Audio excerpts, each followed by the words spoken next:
providing inspiration and community for women in business of Middle Tennessee. This is Powered by Her with Tiffany Anton. You're indestructible, indestructible. You are indestructible. You're indestructible, indestructible. You are indestructible. Thanks to our partners at Harper's Rare Books and Collectibles. Owner Louis Matheny supports local artists, and we are excited to announce Andrea Kruzka Photography is having her first ever art show. It starts on July 15th in the upstairs gallery of Harper's. Harper's Rare Books is a community supporter of local arts. Reach out to Louis if you're interested in featuring your art at Harper's. To learn more about Harper's Rare Books and Collectibles, head over to harpersrarebooks.com or check them out on Facebook. So excited about our new partnership with Brandon Parish from Mortgage Investors Group. If you're looking for financing options for a new home purchase or even refinancing your current mortgage, call Brandon. I have worked with Brandon multiple times and he has answered all of my questions in the finance process. He is available to answer questions and make the overall process feel a little less confusing and easier. Brandon Parish, NMLS number 869942. Mortgage Investors Group is an Equal Housing Lender, NMLS number 34391. Welcome to Powered by Her. I am Tiffany Anton. Thank you to our sponsors today. You can go and check them out. If you want to check out more about Powered by Her, you can head over to poweredbyhercommunity.com. Today we have the co-owner of the Grinderhouse in Crossville, Angela Chastain. Thanks for coming in. Thanks for having me. So what would you say Grinderhouse is? Because it's so much more than just a coffee shop. It really is. When we took over, it was more a coffee shop. We've developed the restaurant side of it more and more, just knowing that we had to. It's now evolved into a listening room on one of the prime listening rooms. Asa would say the prime listening room on the Cumberland Plateau, but. And this has all just happened organically for us, and just the support we've had and the people that have, jumped on board to help us a little bit. So you took over the coffee shop when? We actually officially took over July 7th of 2017. Okay, so about 5 years now, right, almost. Yep. And so what made you even get into the coffee business industry? Well, I met Asa, my fiance. I met him online, and my husband had passed the year prior. And after we met and got to know each other, we started thinking, well, let's just do a business together. And so we did. And I had worked at Starbucks for fun as a outlet for me on top of my corporate job, you know. And so I just I kind of know coffee, and we found this coffee shop up here. We came and visited, and we just fell in love. So you weren't in Crossville at the time? No, we were down in Georgia. Okay, and so you thought, let's move to rural Tennessee. Yep. And take over this coffee shop. Did you, at that time, and you mentioned that you worked in corporate America, did you think, had you had business experience, or did you think, I'd be interested in owning my own business or running? It's funny. I've never in my life thought about really owning my own business because I had a great job, and I just, but then when my husband passed, and I just was like, wow, there's got to be more to life than this, and makes you realize that, life is short. So, no. Well, and working for yourself, I think, you kind of think, okay, well, I can kind of have the freedom to live the life a little bit more of what I want than, right. Like you said, life is short, and so let's do what we want to do with life. Right. So you start doing things in 2017. Right. And one of the things I want to point out that's so unique about the Grinderhouse is that you sell, what a listening room is that you sell tickets for local artists. Correct. And you really have a heart for music in the Grinderhouse. We do. And so where did that come from? Where was that drive and push to start that? When we took over, they would have open mic night, and sometimes that was not real pleasant. I mean, sometimes it was funny, but so it was funny how it just evolved that somebody knew somebody that, oh, they'll come sing for a couple hours one night. Let's just kind of do a show. And it just organically grew from there. Well, and most of the venues, there's a lot of places in this town, in this area on the Upper Cumberland, that do have live music. Right.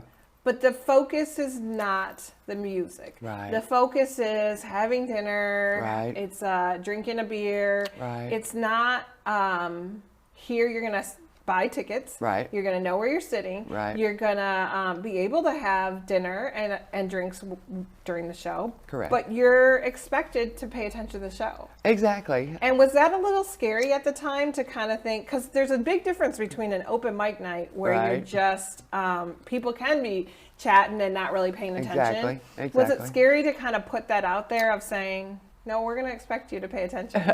It was, and in the initial beginning, when we did, really focus on being a listening room, we fought a little bit with customers that would get upset. We even had a T-shirt that was a funny thing for a short time, said I got shushed at the Grinderhouse. But you know what? It's funny. Just this year, had we started charging the tickets. Yeah. We did this, just the artists came and played for tips. We always fed them really good, and we'd always make sure if that tip jar didn't look, we would, So we just loved music so much and had this intimate concert. But once we started charging for the tickets, it kind of changed the level, or not level, but just people know they're buying tickets, they know they're going to a listening room versus like, oh, they've got live music at Grinderhouse tonight. Yeah. Let's just walk in. And, so it's been incredible. We've just kind of not really gone to or studied deeply the Bluebird in Nashville, but that's kind of how we've emulated ourselves a little bit. Yeah. And so the evolution over the past 5 years, was there any time taking over a new business that's even an established business, it can be hard to change things? Was there ever a time where it was like, we're way in over our head. This is not what we expected? Absolutely. And I probably was the worst one of the two of us. But yeah, because it was just so much change. And honestly, we both worked in corporate America, and we both did. Asa was an engineer, did all kinds of different engineering projects, even in Dubai. So we just, in hindsight, we kind of realized we just treated each challenge as a project. And we did it with our project management skills that we had learned in corporate. And yeah, I mean, because when we took over, they were writing the orders on sticky pads. So we did the whole POS with the tickets and everything, and developed the kitchen. Yeah. And do you further. have, so you had some Starbucks experience, but then running a kitchen is a whole nother beast. Yeah, Asa is the cook. I mean, he's a much better cook. He's taught me a whole lot. He really has. His passion was food and kitchen, so he kind of took over that, and I kind of took over the barista in front of house. Yeah. Having known a little bit about coffee, I'm by no means a guru, but. Yeah, it's just funny how we had our own little niches, and then we, they had to work together, so that we just kind of worked it out. And there's been a lot of change, and some people, don't like change, but we always tell them. How have you managed that? How have you managed to, sometimes when you're fighting some opposition, especially in your customers, that can be tough. So how do you manage? It is. Especially when the shushing. I mean, it was a funny thing. It was. But some people, they had been used to coming to their coffee shop, getting their coffee, and having maybe some live music in the background, but that wasn't the vibe they were going for. Right. It's just got to be, and it got to be where our guests would shush the table that got too loud. And so what we did, and one thing we did, we eliminated any more than 6 people at a table. Just, to try to keep, because we know people are going to want to visit, and we just ask them to use their inside voice and just keep their phones turned down, because we are, videoing, and people have paid the tickets to hear the stories these songwriters, singer-songwriters tell. And so I had come out, you had done an event for women in music. Yes. And so where was the inspiration? I know some of it was the artists themselves. Correct. But you really supported that as well. And so what made you kind of feel like that was valuable? Well, just in these 5 years that we've been doing this, I'm looking for it, but I do see where women it's a challenge. It has to be a challenge for women in in Nashville, probably in any kind of music, but where we're at. And Melissa Ellis, who was the one who kind of spearheaded, and this was her idea, came to us, and she had planned on doing it at another venue, but she was like, "Man, do you think we could do it 2 nights and do it right?" And I said, "Heck yeah, let's do it, girl." And she got incredible support from the other 3 artists that came and played, and those shows were magic. One of the artists was Lily Wynn, who did her band, The Smoky Nights, has our theme song for the Powered by Her this season. That's cool. So I've been really just excited about how the connection and community of everything. How do you feel like Grinderhouse has creates that community for people? So what do you think it's done for the Crossville or the Upper Cumberland, like you said? Yeah, and you know what coffee shops tend to be, if they're a good coffee shop, I want to say Asa, knowing restaurants, and he didn't know coffee shops so much, and that's my fiance, Asa. We'd have these people come in and they would buy coffee and maybe later buy lunch, but they would sit there all day and use our Wi-Fi. He was like, I said, Asa, that's a coffee shop. Coffee shops are where people, come. They know it's a central place where they have access to Wi-Fi or, and we've had several meetings, we have church groups, and it's just all evolved in that way. And we encourage it. We just encourage it. We don't feel like we are in competition with anyone. Dunkin' Donuts opened or whoever. I'm like, we do what we do. Yeah. And I think in the United States or even worldwide, coffee and coffee shops, people, will steer away from certain ones, and they do. They will gravitate towards highly rated coffee mom and pop shops, that do coffee, and we feel like we do it right. If you had to say the one thing that you feel like you guys are really doing the best, like what your standout characteristic, you just mentioned their coffee. Yeah. Do you think that that's what's your standout? I really think of the music aspect. Right.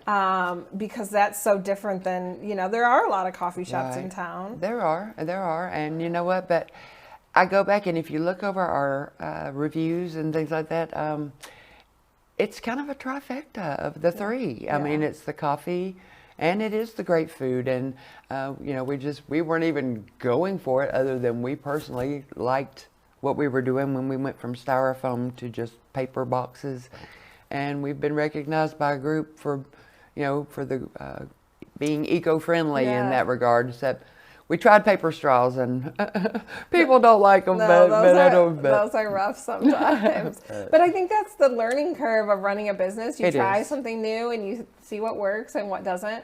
How is this better or worse than your corporate job? Well,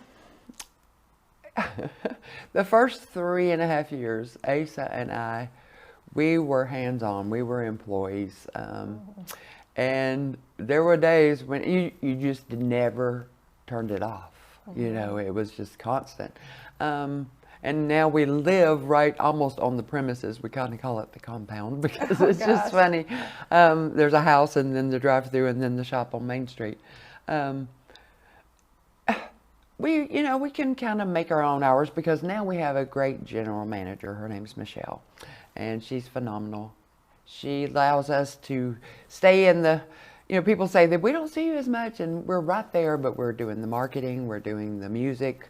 That's almost a whole business in itself, just dealing with the, the professionals because we're going up and dealing with people that have contracts that you have to, So it's exciting. How have you learned that whole process? Like, knowing how to do contracts in the music industry. Well, a lot of the ones if they have a contract, they have the contract, and we just and we have some good people, some good friends that are regulars at the shop that we lean on, like a lawyer, and they will just kind of look at it, oh, this is just standard, but they may have specifications in there, but typically it's not been hard. It's really not, and Asa is great at that side of it.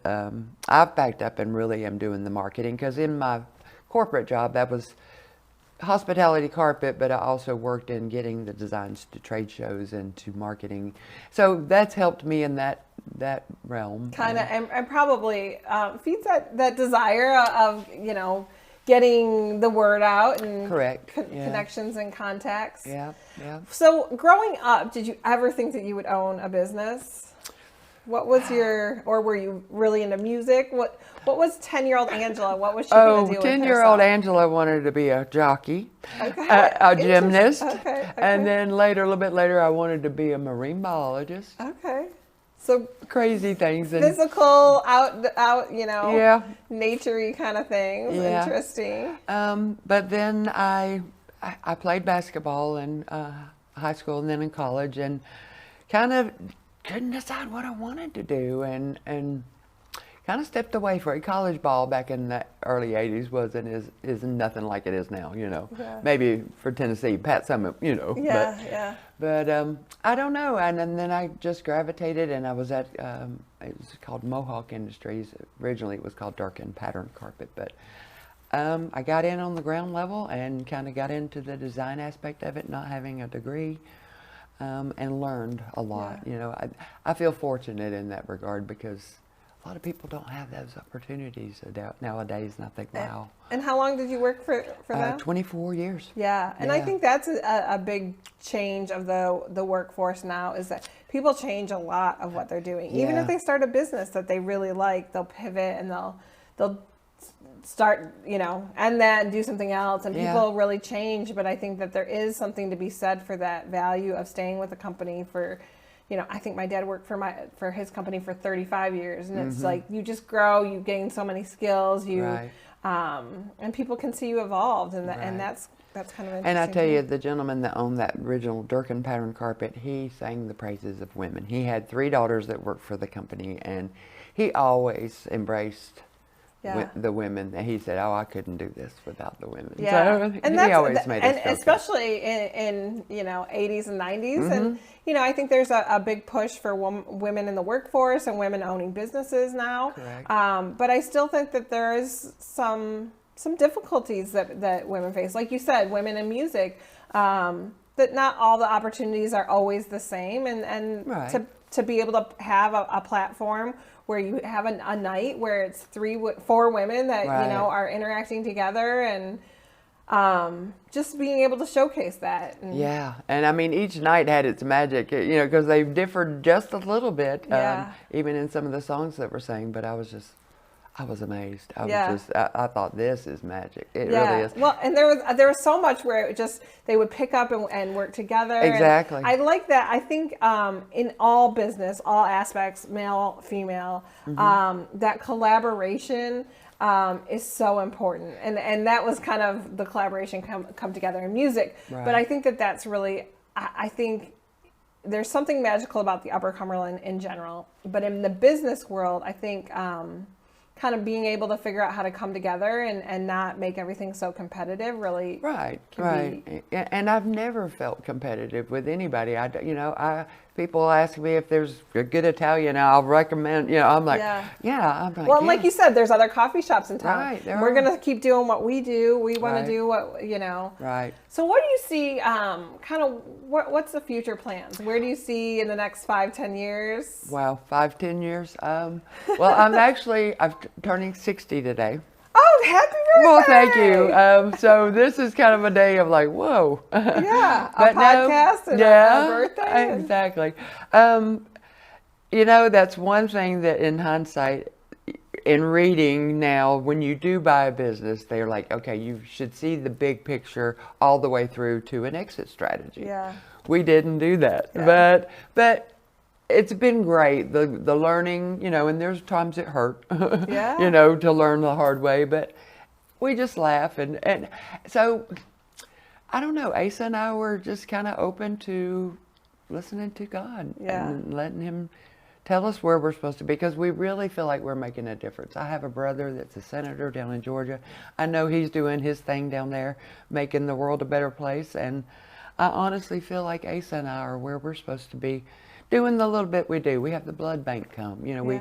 we have, we just try to make it a community spot where everybody Yeah. is welcome and partnerships with those with other. this, yeah, absolutely. And it's amazing. We've had a gentleman come in and teach people how to use their weather radios, and it's just cool to be that, you know, I think when you have that outlet, I think the Biz Foundry kind of has some similar outlet where we can provide to others, and I feel so much that fills my servant heart of just being able to be a platform for other people to come together. Exactly. One of my favorites is we rise by lifting others. Yeah. And I tell that to my staff. You know, I do. I said, guys, come on.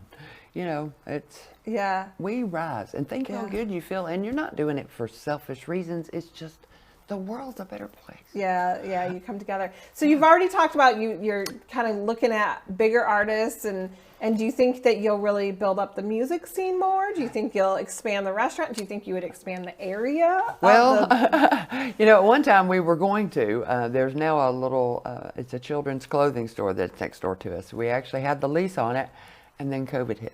Oh, yeah. So the landlord was nice enough to let us out of that side, and we still did the drive-through during the COVID shutdown. But, you know, and there's a whole upstairs, but that would go back to a lot of work. Because, you know, I don't know if you went upstairs during their photo shoot for the women in music. It's like from the 50s up there. It's really, so I don't know. We have, and we've had people talk to us about other cities, you know, not leaving here, but a franchise or not. And I just said, I look at Asa, I said, if I was 10 years younger, maybe. Yeah. But, do you have days where you, I mean, I would imagine at 60 that there's days where you're like, I still got it. Let's do it. Let's change the world. Let's do it all. And then there's days where you're like, I am 60 years old. And I am going to relax. Yeah. These 5 years, I tell you what, turning, you know, and I don't know what it would have been, but the first 3.5 years, you know, Asa and I were trucking milk in every day because we couldn't get, you know, the trucks that would deliver couldn't touch the price we could go buy it at Kroger. So it was physically and a lot of hours, but you know, right now we're like, okay, now we're owners. Kind of. So you can step back and trust in the other people. We do, and let go of things that we've learned how to let go of the little, you know, that were pet peeves, and I finally had to change it to. They're not pet peeves, they're expectations. Okay? Yeah. I mean, that is, I think, so how do you think you've learned how to manage people? I think that's one thing when you start a business and you're passionate about coffee or music or whatever, that's one thing, but learning how to manage people and a team and your expectation as women, I think we feel we don't want to be that demanding, mean person to say these are our expectations. How do you kind of manage that over the past couple of years? You know, in the beginning, it was kind of with humor a little bit, and these are my pet peeves, like wiping the chalkboard. If you wipe it and it comes back and it dries and it still looks smeared, wipe it one more time, you know. And that was the first pet peeve, I think. But I tried to kind of do it with humor and being their friend somewhat, but I've just learned in these 5 years where to set boundaries. And it's harder with some people than it is with others. I think we treat each person, I mean, we love our staff. We do a lot for our staff. We really do. I mean, they're like family. You know, they need a float alone. Just little things, but you know, so having our general manager, she's kind of that buffer for us now, so I kind of, and she, you know, she'll take the heat. She takes the heat, good cop, bad cop, whatever. I don't know, kind of like thing. But well, no. And I think, like you said, the boundaries are really important, and I think that there's a balance of being friends and being just approachable. And I think that as I've gotten into positions of leadership myself, again, as a woman, it's like, I don't want to be demanding and mean, but I want to know that I'm approachable, and it's kind of like parenting too, you know. If you try and be your kid's friend, you're never going to get anywhere, but you want your kids to be able to approach you, and so it's very similar to that. It is very similar to that, and it's we kid about all of our kids, our crazy kids, you know, but but you know, we've all grown, we really have, and I just, again, I say that God has me and Asa where we're supposed to be, and we're just going to lean and listen. For now, this is the plan. So what do we have coming up in the next? We have this weekend. Once a month we have a show called Ground in the Round. Jamie Adamson from Nashville, who's renowned in the circuit over there, he brings 2-3 artists with him once a month from Nashville generally. And they come and sing and take turns in telling their stories. That's coming up this Saturday. The following Saturday, we have Hits and Grins, which is, they're pretty well known. It's Bill White, Veronica Veneer, and Steve. I cannot think of Steve's last name, but they're kind of a comedy trio. It's really funny. I know Bill sings a song about, "Can I just get a cup of Joe?" He goes in a coffee house and he hears all these, "Can I get a latte, brevet, whatever?" He said, "I just want a cup of Joe." The next week we have Town, and Town, they've been coming at least twice a year, I think, for about 3 years. They're phenomenal. But then the next week we have Lee Nash, formerly of the group Sixpence None the Richer. From the 90s, that little Kiss Me. And, she's got the little red pixie haircut and everything. She's actually married to a gentleman named Stephen Wilson Jr., and he's played in our shop back in February. Unbelievable. So I'm hoping he's going to come with her because they do a song or two together. Yeah, well, that's great. Yeah. That's great. So how can people find your, find the schedule and... Yeah, I know for certain that it's on Facebook under our events tab. Okay. You can also find us on Eventbrite, Grinderhouse, and also at www.grinderhousecoffeeshop.com. It's a long one. Grinderhousecoffeeshop.com. Yes, ma'am. And there's always stuff going on every weekend. You guys have every Saturday. something. Our live music's typically on Saturday. The Lee Nash show will be on Friday of that week. And then we have a full menu, so you have dinner. Yeah, we have and dinner, lunch and we also have adult beverages, beer and wine, and we do mimosas. We do some wine cocktails, and try to dress it up. We do full service on the music show, so where they come in and sit down by candlelight, and we dim the lights. And also on July 2nd, just real quick, we're having a kind of a mini festival in town at the amphitheater. It's going to be a free festival. That we're just kind of giving back to the community for the 5 years of support, kind of our 5-year anniversary. Yeah. And we've got the day lined up with music and food and art vendors that are going to come set up, and it's going to be at the Amps right downtown Dalton, Crossville. Sorry. Well, great. Then check it out. Head over to Grinder House and check out all the events that they have going on. Great music. It's definitely the hot spot for live music in town. So thank you so much, Angela, for coming in. Well, it was great to have you. And if you want to know more about Powered by Her, head over to poweredbyhercommunity.com. Be sure to call Brandon Parish at Mortgage Investors Group of Cookeville. Brandon Parish, NMLS number 869942. Mortgage Investors Group is an equal housing lender, NMLS number 34391.